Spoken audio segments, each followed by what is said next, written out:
Hey everyone, Rob from Taylor Racing, and it's time for the next video. Today, we're going to talk about the Daytona 200, the most iconic and epic motorcycle race in all of North America, I would say. You know, yeah, MotoGP kind of cool, yes, but, you know, when you talk iconic, dynamic, bucket list races, man, we are talking the Daytona 200, and it is this weekend. So they are probably on track right now, practicing, qualifying, all that kind of stuff, because it is Wednesday today. And, well, I'm in Texas, so I can't go check it out. But I want you guys to tell me, so comment below, who do you think is going to win the Daytona 200 for 2025? Now, I've got a couple, people that I think might win.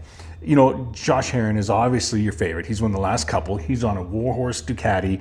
He is on the V2, and Ducati's the best. Let's just face it, right? So I think that he has the best chance of winning because he's got a fantastic crew, and he's a proven winner for it, right? So, you know, you've also got Eslick. He's coming back. You've got a few other racers that have won this race that are going to be there for the 200. So I think, all in all, Josh Herrin is probably my favorite to win the Daytona 200 this year, except, now get this.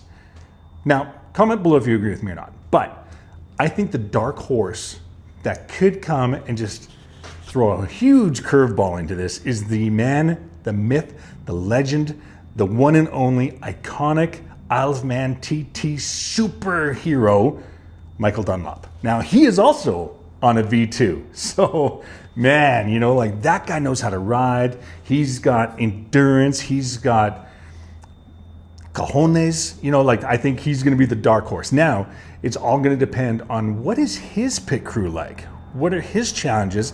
And do you think he has the backing to do it? Like skill? Hell yeah, that guy has a skill all day long.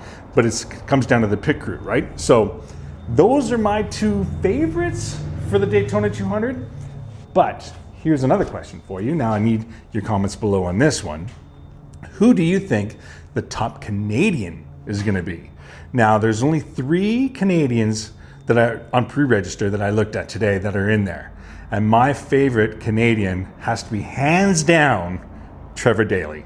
Now, when I raced with Trevor in 2022 in the Superbike class CSBK, that guy's an animal. Like that guy is hardcore. So my vote, hands down, not even a question of favorite Canadian this year, is definitely Trevor Daley. So good luck, Trevor. I hope you do quite well this year.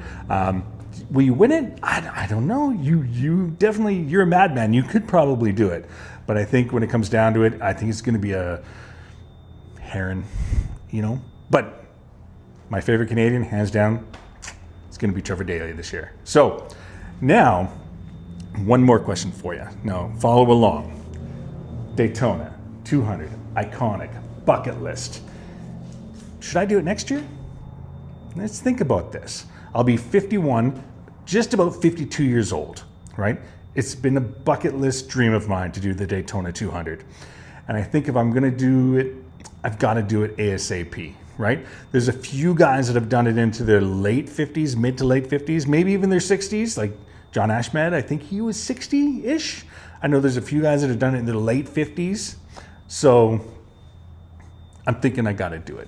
What do you think? Comment below. Should I do it next year? Should I build a bike? Like, you know, we've got some V2s that we grab and kick around and build up over the year. Do a build project, you know, for Daytona, like the Daytona build over the full year, you know, maybe get this dad bod under control and do some training because, yeah, I need to train for sure. So what do you guys think? Should I do Daytona next year, 2026, Daytona 200?